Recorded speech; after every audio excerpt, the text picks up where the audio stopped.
2023ஆம் ஆண்டு நமக்கு நிறைய பாடங்களை கொடுத்து சென்றிருக்கிறது அப்படிங்கிறதுல மிக இல்லை.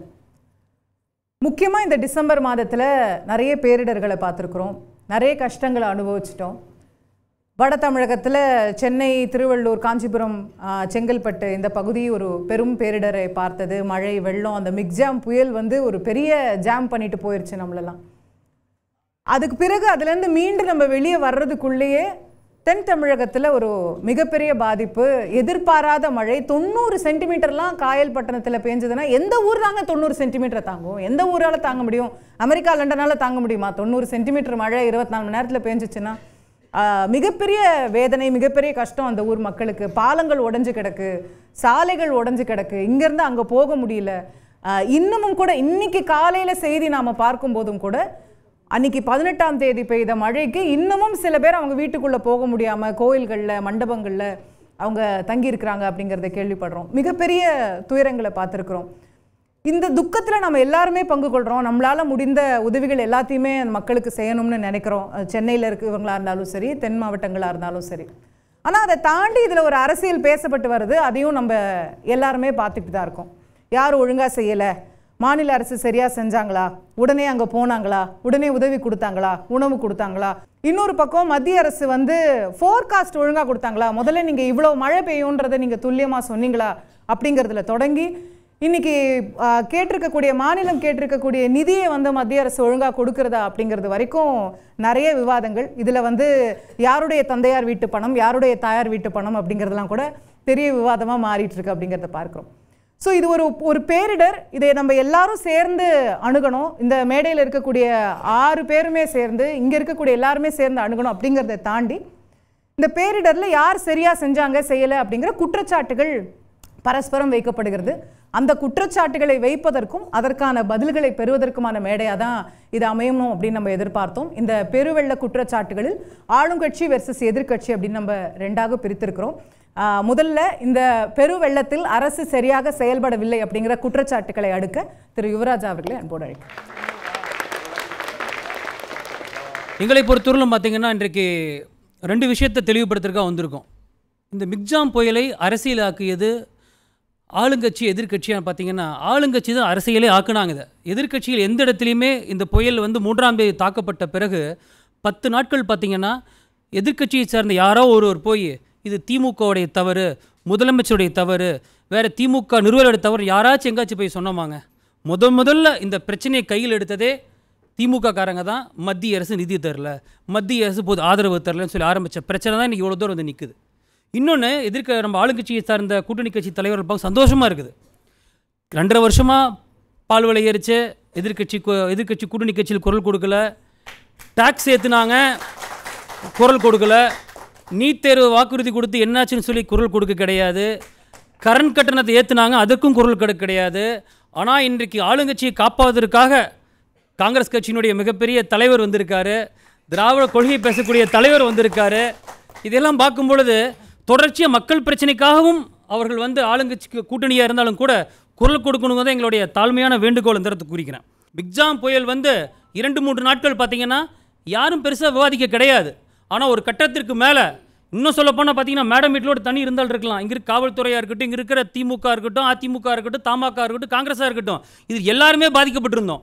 பிறகுதான் இன்றைக்கு அந்த மீடியாவாக இருக்கட்டும், இன்றைக்கு சோஷியல் மீடியாவாக இருக்கட்டும், எல்லாம் உண்மையிலேயே பேச வந்தோம். இல்லைன்னா பேசியிருக்க மாட்டோம். இன்றைக்கு ஏழை பணக்கார் யாரும் கிடையாது, எல்லாம் பாதிக்கப்பட்ட ரோட்டில் இன்னும். இன்றைக்கு நீங்கள் கோபப்பட்டு பேசுகிறீங்க, இந்த கோபம் எனக்கு தான் இருக்குது, உங்களுக்கு தான் இருக்குது. நான் பேசுகிறேன், உங்களுக்காக சேர்ந்து தான் பேசுகிறேன். இதில் நான் தமாக காரன் பேசவே கிடையாது, திமுக காரன் சேர்ந்து தாங்க பேசிட்டு நிற்கிறேன். நான் அதை முதல்ல புரிஞ்சுங்க. நான் எனக்கு என்ன வரப்போ சொல்லுங்க பார்க்கலாம். அதான் தயவு செய்து இது மக்கள் பிரச்சனை, நம்மோட பிரச்சனை. மக்கள் அமைதியாக போயிருப்பாங்க. ஏன்னா இன்றைக்கி அதிமுக ஆட்சி 10 ஆண்டுகளில் பார்த்தீங்கன்னா 6 வெள்ளம் வந்துச்சுங்க. 2015 பார்த்தீங்கன்னா மிகப்பெரிய மழை, அதில் பெரிய பாதிப்பு. பிறகு 2016, 18, 19, 20 வரலும் பார்த்தீங்கன்னா 6 வெள்ளம் வந்துச்சு, புயல் வந்துச்சு. ஆனால் மக்கள் எல்லாம் சகிச்சுக்கிட்டு தான் இருந்தாங்க. இந்த முறை மக்கள் சகிச்சு இருந்திருப்பாங்க. ஆனால் நம்முடைய மேயர் அம்மா என்ன சொன்னாங்க, நாங்கள் 4000 கோடி செலவு பண்ணியிருக்கிறோம், 2 மணி நேரத்தில் தண்ணி வந்த இடம் தெரியாமல் போயிருந்தாங்க. மக்கள் அதை நம்பினாங்க. அது மட்டும் கிடையாது, அமைச்சர் என்ன சொன்னாங்க, 21 சென்டிமீட்டர் மழை பெஞ்சால் கூட போதும், ரோட்டில் தண்ணியே பார்க்க முடியாது. நாங்கள் அதெல்லாம் என்னாச்சு சொல்லுங்கள் பார்க்கலாம். இன்னும் பல இடங்களில் 6 நாள் 7 நாள் தண்ணி 20 சென்டிமீட்டர்னா பேஞ்சது 50 சென்டிமீட்டர்னா 21 சென்டிமீட்டருக்கு மழை பெஞ்சாவே ரெட் அலர்ட் தான். சரிங்களா மேடம்? அது சொந்தமான அரசு இருக்கணும். சொல்லுங்க பார்க்கலாம். இன்றைக்கு 2 நாள் தண்ணி இருக்கும், மக்கள் ஏற்றுக்கிட்டாங்க. ஒரு சில இடங்களில் பார்த்தீங்கன்னா 5 நாள் 7 நாள் தண்ணி இருந்துச்சு. அது கூட பரவாயில்லைங்க. கரண்ட் இல்லாமல் எத்தனை குறைஞ்சபட்சம் 2 நாள் கரண்ட் இல்லாமல் இருந்தாங்க. அதிகபட்சம் 5 நாள் 6 நாள் கரண்ட் இல்லாமல் இருந்தாங்க. 4000 கோடி சொன்னாங்க, ரைட்டு. பிறகு எதிர்க்கட்சியெல்லாம் கேள்வி கேட்ட பிறகு என்ன சொன்னாங்க? இல்லை நாங்கள் 4000 கோடி செலவு பண்ண கிடையாது, அது 42% மட்டும்தான் செலவு பண்ணாங்க. அந்த 4000 கோடி செலவு பண்ணு சொன்னதும் இந்த மாநகராட்சியினுடைய மேயர் தான். பிறகு அவங்களே மாற்றி சொன்னதும் அதே மேயர் தான் சொன்னாங்க. எதுக்கு இந்த நிலட்டை நிலைப்பாடு? உண்மை சொல்லிட்டு போயிருக்கலாமே. காரணம் விட்ட வெளிச்சத்துக்கு வந்துருச்சு, அவங்க சரியாக திட்டத்தை செயல்படுத்த கிடையாதுன்னு. முதல் பிரச்சனை சாப்பாட்டு பிரச்சனை. கடந்த அதிமுக ஆட்சியில் இதே போன்ற வெள்ளங்கள் வரும்போதெல்லாம் அன்றைக்கு கட்சி வேறுபாடு இல்லாமல், ஜாதி வேறுபாடு, மத வேறுபாடு இல்லாமல் எல்லாத்துக்கும் சாப்பாடு போட்டது அம்மா உணவகம் தான். தினம் 20 லட்சம் பேர்த்துக்கு மேலே அம்மா உணவகத்தில் சாப்பாடு போட்டாங்க. இன்றைக்கி அந்த அம்மா உணவகம் தேடி கண்ணில் பார்த்தா கூட பல இடங்களில் பூட்டி கிடக்குது. ஒரு சில இடங்களில் பேருக்காக நடத்திட்டு இருக்காங்க. அது ஏன் பூட்டி வச்சாங்கன்னு அமைச்சர்கள் தான் பதில் சொல்லணும். அதே போல் அமைச்சர்களை பொறுத்தவரை பார்த்தீங்கன்னா குறை சொல்ல மாட்டேன், அவர் நீடாமல் தெரியும், நல்ல கஷ்டப்படக்கூடிய கடின உழைப்பாளி தான். மே மாதம் தான் இந்த பால்வளைத்துறை அமைச்சர் ஆனார். ஆனால் அதுக்கு முன்னாடி அந்த அமைச்சர் தான் அந்த கேள்வி கேட்கணும். கடந்த அதிமுக ஆட்சி காலத்தில் 42 லட்சம் லிட்டர் பர் டே கொள்முதல் செய்யப்பட்ட பால் ஆவினுக்கு இன்றைக்கி ஏன் 28 லட்சமாக குறைஞ்சி போச்சு? இது என்ன சங்கட்டமான விஷயம்னா, நம்ம போய் நந்தினி பால் கர்நாடகாவிலேருந்து 2 லட்சம் லிட்டர் பால் தமிழ்நாட்டுக்கு வாங்கிட்டு வந்திருக்கோம். ஆனால் மேகதாது பிரச்சனை எல்லாத்துக்கும் பிரச்சனை பேசிகிட்டு இருக்கோம். அதே இடத்துலேருந்து நம்ம வாங்கிட்டு வந்திருக்கிறோம் 2 லட்சம் பால். பாலாவது கொடுத்தாங்களேன்னு சந்தோஷப்படுங்க. அது ரைட். அது மூன்றாவது குடிநீர் பிரச்சனை. இது எப்பவும் வெள்ளம் வந்தால் குடிநீர் பிரச்சனைங்கிறது எப்பவுமே நடக்கக்கூடிய விஷயங்கள் தான். அதையும் இந்த அரசை கவனம் செலுத்தாமல் போச்சு. இன்றைக்கு இன்னொரு பிரச்சனை, நம்முடைய விளையாட்டுத்துறை அமைச்சர் திரு உதயநிதி ஸ்டாலின் அவர்கள் ஒரு விஷயத்தை வெளிப்படையாக பேசினார். அது அந்த வார்த்தையை சொல்ல விரும்பல. இது அப்பா விட்டு காசான்னு சொல்லி கேட்டார். நான் தப்பு சொல்லலை. அவர் கொலைக்கு நம்மளுடைய சாதாரண தமிழ் வார்த்தையில் பேசியிருந்திருக்கலாம். ஆனால் அவர் நிறைய புரிஞ்சுக்கணும். அரசியலோ வெள்ளமோ இது 2023 நடந்த விஷயம் கிடையாது. மத்திய அரசு நிதி கேட்குறது யாரும் புதுசாக நடந்தது கிடையாது. அவர் ஏன் தெரியாமல் பேசினான்னு தெரியல. நீங்கள் உதாரணத்துக்கு சொல்கிறேன், 2015 நம்முடைய மிகப்பெரிய வெள்ளம் சென்னையில் வந்த பொழுது 25,919 கோடி ரூபாய் தமிழக அரசு கேட்டுச்சு. அன்றைக்கி கொடுத்த மத்திய இருந்த அரசு கொடுத்தது வெறும் 1,721 கோடி தான். 2014 வரதா புயலில் வந்தப்போ 22,573 கோடி ரூபாய் தமிழக அரசு கேட்டுச்சு. ஆனால் மத்திய அரசு கொடுத்தது 266.17 கோடி தான். திரு பீட்டர் இருக்கார், அவருக்கு ஒரு சின்ன உதாரணம் சொல்லிடுறேன். நான் என்னை உட்பட 2006 2014 நம்முடைய கவர்மெண்ட் UPA 2 இருக்கும் பொழுது 2004 2000 இருக்கும்போது புயல் வந்துச்சு. எது நிசா புயல் வந்துச்சு 2008. அப்போது காங்கிரஸ் கூட்டணி மத்தியில் தமிழகத்தில் திமுக காங்கிரஸோட தான் கூட்டணி இருந்துச்சு. நம்முடைய மந்திரிகள் திமுக சார்ந்த மந்திரிகளும் மத்திய அரசில் இருந்தாங்க. அப்போது நிசா புயல் அப்போ 3,789 கோடி பணம் கேட்டோம் நம்ம தமிழகத்திலேருந்து. ஆனால் மத்தியில் உள்ள காங்கிரஸ் அரசு திமுக கூட்டணி அரசு கொடுத்தது 523 கோடி ரூபாய் மட்டும்தான். அதே போல் 2010 தானே புயல் கடலூர் மாவட்டத்தில் மிகப்பெரிய பாதிப்பு ஏற்படுத்துச்சு. அப்போ 5,249 கோடி ரூபாய் அப்போ திமுக அரசு கேட்டுச்சு, காங்கிரஸ் கிட்ட கேட்டாங்க, வேறு யார்ட்டையும் கேட்கல. அப்போ கொடுத்தது வெறும் 500 கோடி ரூபாய் தான். இதை முதல் உதயநிதி ஸ்டாலின் புரிஞ்சுக்கணும். எப்பவுமே அது பாஜக இருந்தாலும் சரி, காங்கிரஸாக இருந்தாலும் சரி, அது எந்த மாநிலமாக இருந்தாலும் சரி, நம்ம கேட்குறதை விட குறைச்சலாக தான் கொடுத்துட்டு வர்றாங்க. அதனால் எதற்கெடுத்தாலும் மத்திய அரசு, எதற்கெடுத்தாலும் மோடின்னு சொல்லி எத்தனை நாள் தமிழ்நாட்டு அரசியல் பண்ண முடியும்? எத்தனை நாள் தான் மக்களை ஏமாற்ற முடியும்? மோடி அவர்கள் தவறு தான், அதில் மாற்றுக்கிறது கிடையாது. தாமாகவும் தட்டி கேட்கும், நாங்கள் விட மாட்டோம். ஆனால் எதுக்கு பொய்யான குற்றச்சாட்டு எப்போ பார்த்தாலும் சொல்லிட்டு இருக்கணும்? உங்களோட இந்த அரசினுடைய தவறுகளை மறைப்பதற்காக ஏன் பொய் சொல்லணும்? 6,000 ரூபாய் கொடுக்குறேன்னு சொல்லி சொன்னார். இந்த 6,000 ரூபாயில் பயனடைஞ்சிங்க எத்தனை பேர் இருக்காங்க எனக்கு தெரிய கிடையாது. ஆனால் 6,000 ரூபாய் பத்துமா?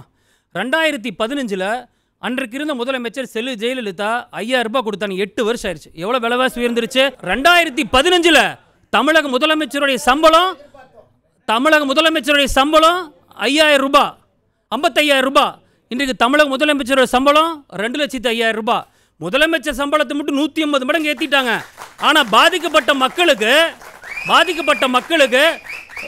ரூபாய் ஏற்றிருக்காங்க. எந்த விதத்தில் நியாயங்க? ரைட்டு. அடுத்தது வர்றேன். கன்னியாகுமரி மாவட்டத்தை தவிர இன்றைக்கு திருநெல்வேலியும் தூத்துக்குடி மிகப்பெரிய பாதிப்பை சந்திச்சிருக்கு. 14ஆம் தேதியே நம்முடைய வானிலை அறிக்கை சொல்லிட்டாங்க அதிக மழை பெய்ய போகுதுன்னு. ஆனால் 17ஆம் தேதி தான் போய் நம்முடைய கலெக்டராக இருக்கட்டும், அங்கே இருக்க தாசில்தார் இருக்கட்டும், மக்கள்கிட்ட போய் எச்சரிக்கை கொடுக்குறாங்க. எப்போது தாமிரபரணி ஆற்றில் 1 லட்சம் அடி நைட்டு திறந்து விடுறப்ப போய் மக்களை போய் பாதுகாப்பு போகணும். எப்படி மக்கள் போக முடியும்? ஆளுகின்ற திமுக அரசினுடைய அமைச்சர் அனிதா ராதாகிருஷ்ணன் கண்டுபிடிக்கிறக்க ஆளுங்கட்சிக்கு 3 நாள் ஆச்சுங்க. அவர் எங்கே இருக்காரு, ஏது இருக்காருன்னு. இவங்க எப்படி தமிழ்நாடு மக்களை காப்பாற்ற போகிறாங்க? எங்களுக்கு முதலமைச்சர் மேலே ஒரே வருத்தங்க, இன்றைக்கு இவ்வளோ பெரிய பாதிப்பு தமிழ்நாடு நடக்கும் பொழுது எதற்காக இந்திய கூட்டணிக்கு டெல்லிக்கு போனாருங்கிறத அமைச்சரை தான் பதில் சொல்லிட்டு போகணும். காரணம், நமக்கு ஹிந்தி தெரியாது போடான்னு சொல்லி இருந்துடுறோம். ஆனால் அங்கே போய் நம்ம நிதிஷ்குமார் உங்களுக்கு பாடம் எடுக்கிற ஹிந்தி கற்றுக்கிட்டு வாங்கங்கிறார். அந்த கோபத்தை வந்து முதலமைச்சர் அங்கேயே காட்டியிருக்கணுமா இல்லையா? ஒரு நல்ல அரசுனா தவறுகளிலிருந்து பாடத்தை கற்றுக்கொள்ளணும். நிச்சயமாக இந்த அரசு கற்றுக்கொள்ள நம்பிக்கை இருக்குது. இல்லைனா வரும் 2024 தேர்தலில் மிகப்பெரிய பாடத்தை தமிழக மக்கள் அவர்கள் போட்டுவார்கள். நன்றிங்க. நன்றி அண்ணன் யுவராஜ் அவர்களே. நிறைய ஆரம்பமே அமக்கலமாக ஆரம்பிச்சு வச்சுட்டாரு. ஒரே கலையபரம் ஆகக்கூடிய அளவிற்கு அண்ணனுக்கு மிக்க நன்றி. அடுத்ததாக ஆளும் தரப்பிலிருந்து விளக்கங்களை கொடுப்பதற்காக முதலில் அண்ணன் நாஞ்சில் சம்பத் அவர்களை அன்போடு அழைக்கிறேன்.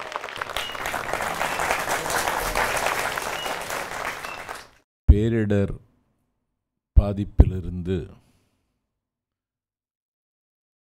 தமிழக மக்களை காப்பாற்றுவதில் திமுக அரசு தவறிவிட்டதென்று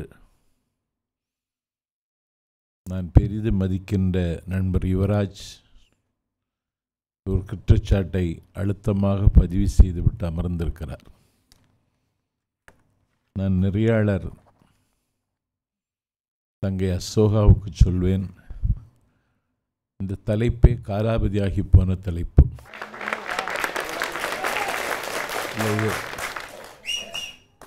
இந்த நேரத்திற்கு விவாதிக்க வேண்டிய தலைப்பில்லை. இது பேரிடர் முடிவுக்கு வந்துவிட்டது. மக்கள் இயல்பு வாழ்க்கைக்கு திரும்பி விட்டார்கள். பள்ளத்தில் இருந்த மக்கள் சமவெளிக்கு வந்திருக்கிறார்கள். வெள்ளத்தில் இருந்த மக்கள் கரைக்கு வந்திருக்கிறார்கள். யுவராஜ் பச்சை அரசியலை இங்கே அரங்கேற்றி விட்டு அமர்ந்திருக்கிறார். டெல்லியில் முதலமைச்சர் இந்த புயல் வெள்ள பாதிப்பை பார்க்காமல் டெல்லிக்கு எதற்கு போனார் என்று யுவராஜ் கேட்கிறார்.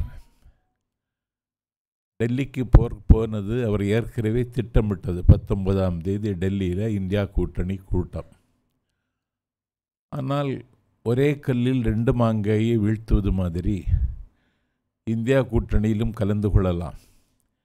பேரிடர் குறித்து பிரதமரை சந்தித்து நம்முடைய கோரிக்கையை வைக்கலாம் என்று சொல்லி பிரதமரிடத்தில் நேரம் கேட்டால் 12:30 மணிக்கு பகலில் நேரம் ஒதுக்கி கொடுத்த பிரதமர் இரவு 10:30 மணிக்கு கொடுக்கிறார். 12:30 மணிக்கு கொடுத்திருந்தால் முதலமைச்சர் உடனே தமிழகத்திற்கு திரும்பியிருப்பார். அதற்கான வாய்ப்பை கொடுக்கவில்லை. ஏன் கொடுக்கவில்லை என்றால், குறை சொல்ல வேண்டும், இந்த அரசாங்கத்தை குறை சொல்வதற்கு நாமே ஒரு அடி எடுத்து கொடுக்க வேண்டும் என்று பிரதமர் கருதுகிறார். நான் கேட்கிறேன், 3ஆம் தேதி புயல் வந்து இத்தனை நாளாகியும் எங்களுக்கு இவ்வளவு தேவை என்று கணக்கிட்டு கேட்டும் மத்திய குழு வந்து பார்வையிட்டு போனதற்கு பிறகும் பாதுகாப்புத்துறை அமைச்சர் வந்ததற்கு பிறகும் டிசாஸ்டர் பேரிடர் நிதியை ஒதுக்க முடியாதென்று நிர்த்தாட்சியமாக நெஞ்சிலே ஈரமில்லாமல் ஒரு நிதி அமைச்சர் வன்மத்தோடு பேசியதற்கு பிறகும் இந்த நிமிடம் வரைக்கும் ஒரு காசு இங்கே தமிழ்நாட்டுக்கு இன்னும் ஒதுக்கவில்லை. இதற்கு என்ன காரணம்? குஜராத்தில் இப்படி ஒரு நிலைமை வந்த பொழுது நாடாளும் பிரதமர் குஜராத்திற்கு உடனடியாக செல்கிறார். பிரதமர் நிவாரண நிதியிலிருந்து இறந்து போனவர்களுக்கு 2 லட்சம் ரூபாய் கொடுக்கிறார். நான் கேட்குறேன், நாடாளும் பிரதமர் ஏன் இன்னும் வரல இங்க பார்க்க? When Rome was burning, Nero was fiddling என்பார்கள் ஆங்கிலத்தில். ரோமாபுரி தீப்பற்றி இருந்த பொழுது நீரோ மன்னன் விடில் வாசித்துக் கொண்டிருந்தான். தமிழ்நாட்டு மக்கள் வெள்ளத்தில் தத்தளிக்கிற பொழுது, தவிக்கிற பொழுது, வெள்ளத்தில் மிதந்து கொண்டிருக்கிற பொழுது இதை குறை சொல்லுவதற்கு கள்ளத்தில் புழுத்த புழுக்கள் வெள்ளத்தில் குறை காண்பதற்கு முயற்சிக்கிறார்களே தவிர எந்த உதவியும் செய்வதற்கு முன்வரவில்லை. நான் நாஞ்சில் நாட்டுக்காரர். எங்க ஊர்ல 22 நாட்களாக மழை பொழிந்து கொண்டிருக்கிறது.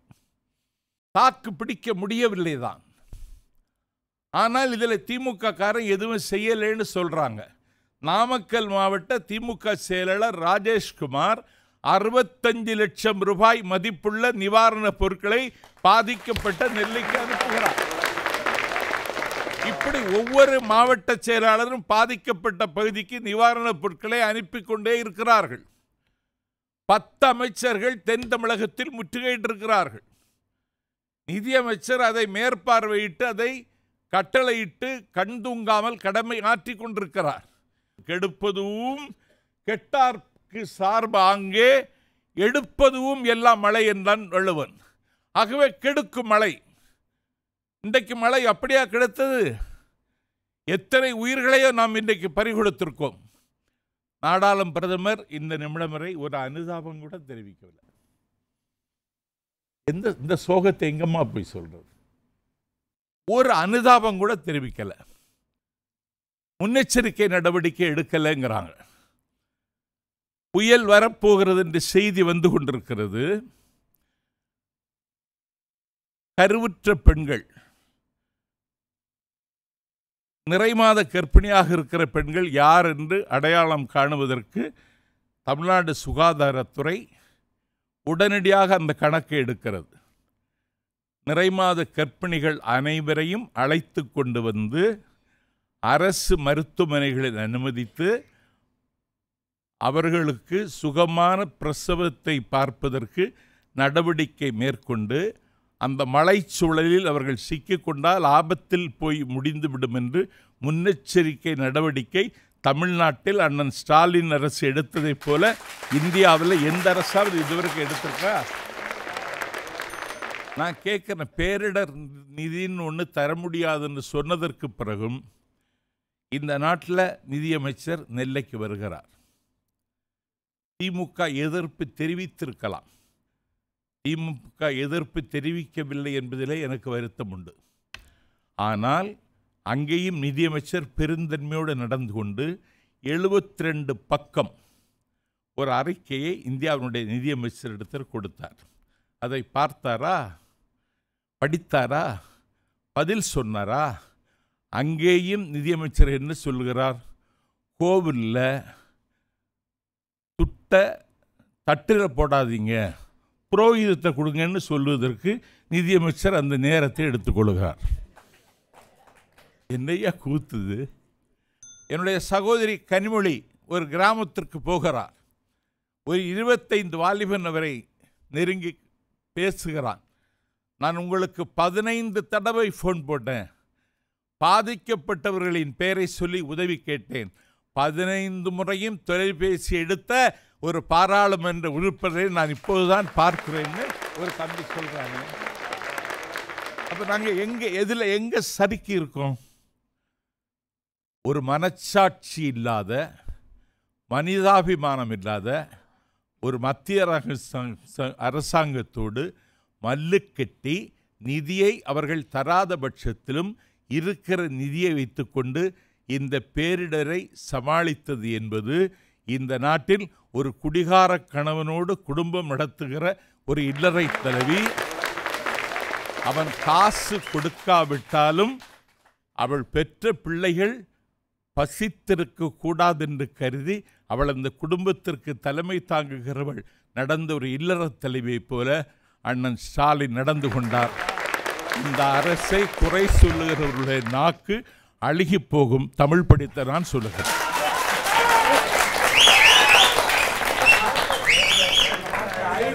நன்றி நன்றி அண்ணன் நாஞ்சில் சம்பத் அவர்களே. ரொம்ப குற்றச்சாட்டுகள் இவங்க சொல்லுவாங்க, விளக்கங்கள் இந்த பக்கத்துலேருந்து வரும்னு பார்த்தோம். இப்போ பதிலுக்கு நிறைய குற்றச்சாட்டுகள் வந்திருக்கு அண்ணங்கிட்ட இருந்து மத்திய அரசை நோக்கி. அண்ணன் SR சேகர் அவர்கள் தான் பதில் சொல்ல வரணும். அவரை அன்போடு பேச அழைக்கிறேன். என்னுடைய அன்பு தம்பி யுவராஜ் ரொம்ப நல்ல நண்பர் எனக்கு. ஆனால் நான் என்னெல்லாம் பேசணும்னு நினச்சோன்னா அத்தனையும் அவர் பேசிட்டு போயிட்டார். புதுசாக இனிமேல் நான் பாயிண்ட் கண்டுபிடிக்கணும். சம்பத்தண்ணன் அவ்வளோ கேள்வி கேட்டிருக்காரு அண்ணன். அதான் அதுக்கு தான் சம்பத்தண்ணன் கேள்வி கேட்டிருக்காரு. அவங்களுக்கு கேள்வி கேட்க மட்டும்தான் தெரியும், பதில் எந்த காலத்துலேயும் தெரியாது, சொல்லவும் மாட்டாங்க. அண்ணன் நாஞ்சில் சம்பத், இது காலாவதியான தலைப்பு, இது காலாவதியான தலைப்பு அப்படின்னார். இது இயற்கை பேரிடர்